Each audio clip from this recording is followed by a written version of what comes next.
saya sampaikan,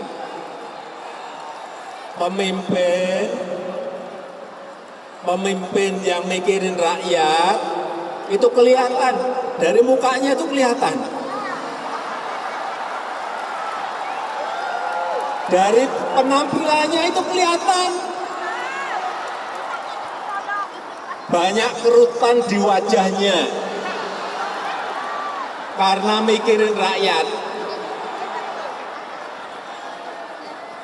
Ada juga yang mikirin rakyat sampai rambutnya putih semua, ada.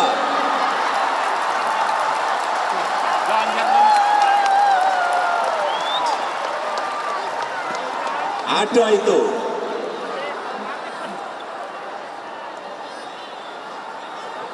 Saya ulang, jadi pemimpin yang mikirin rakyat itu kelihatan dari penampilannya.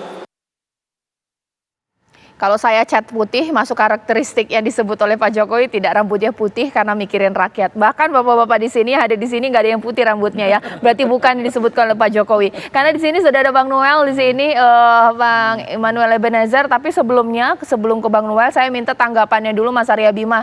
Soal ngomong-ngomong rambut putih, Pak Ganjar putih, Mas Arya Bima juga putih. Apakah ini mungkin paling cocok untuk dicapreskan? Jadi bolehlah akhir bulan ini rakernas saja, seperti apa?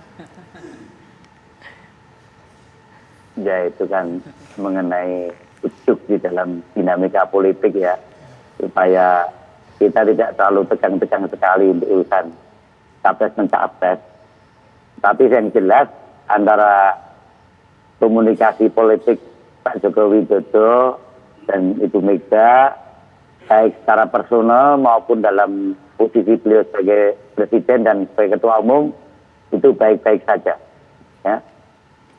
Pak Jokowi tahu persis ya bagaimana dalam implementasi demokrasi di Indonesia itu ada keteguhan Ibu Megawati Soekarno Putri dalam memberikan penguatan dan membangun satu tradisi berpolitik dalam kaitan pemilu di Indonesia. Pak Jokowi tahu persis itu.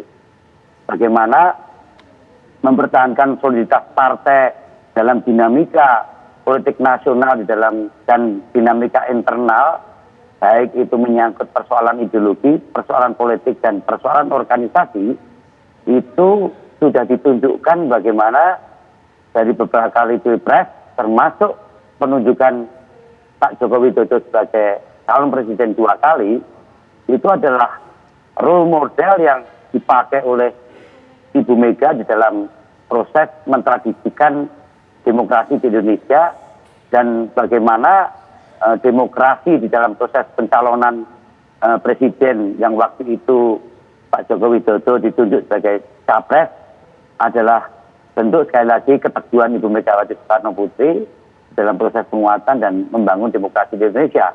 Maksud saya tidak bisa sekedar reaktif, tapi bangunan konstitusi, bangunan aturan dan bangunan proses dari dan oleh rakyat itu bukan berarti kemudian meninggalkan agregat dan artikulasi rakyat yang masih selesai harus 2024.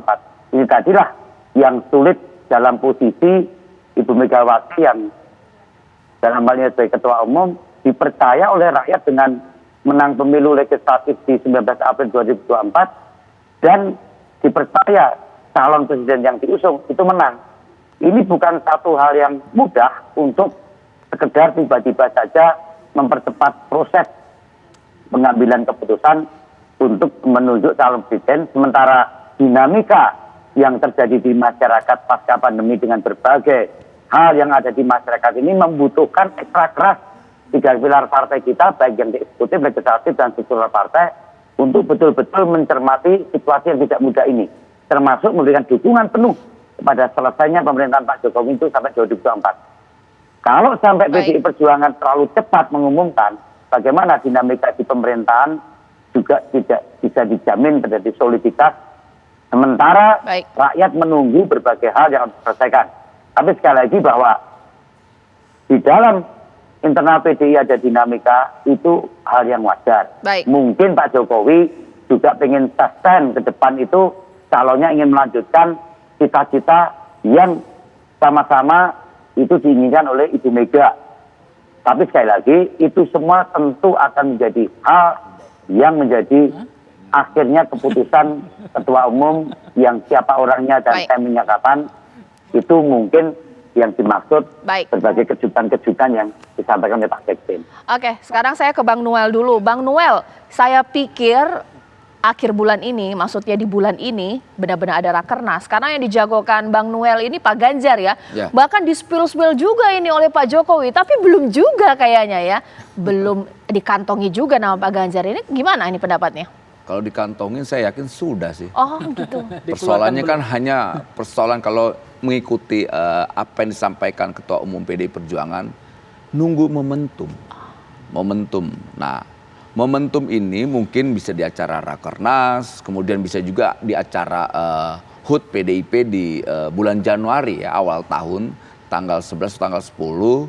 Nah, kita sih bersabar aja sih melihat apa dinamika ini. Tapi secara khusus kita tidak berubah sikap kita untuk mendukung Mas Ganjar. Kemudian kalaupun ada semacam perubahan arah politik PDIP Perjuangan dalam mendukung atau mengusung kandidatnya, saya yakin itu yang terbaik buat bangsa dan rakyat ke depan. Kenapa Bang Noel percaya diri? Bukankah memang secara internal ada sedikit pergolakan ya? Ibaratnya jangan terlalu percaya diri lah, jangan terlalu menonjolkan diri sendiri mungkin Pak Ganjar.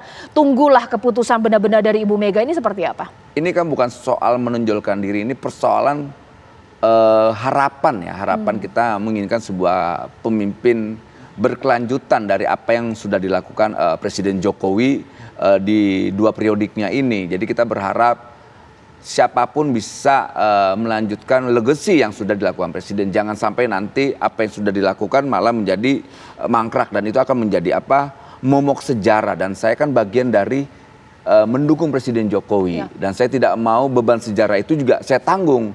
Lebih baik kita cari pemimpin yang bisa melanjutkan apa yang sudah dikerjakan Presiden Jokowi yang kemarin di periode keduanya terkendala oleh COVID. Itu. Oke.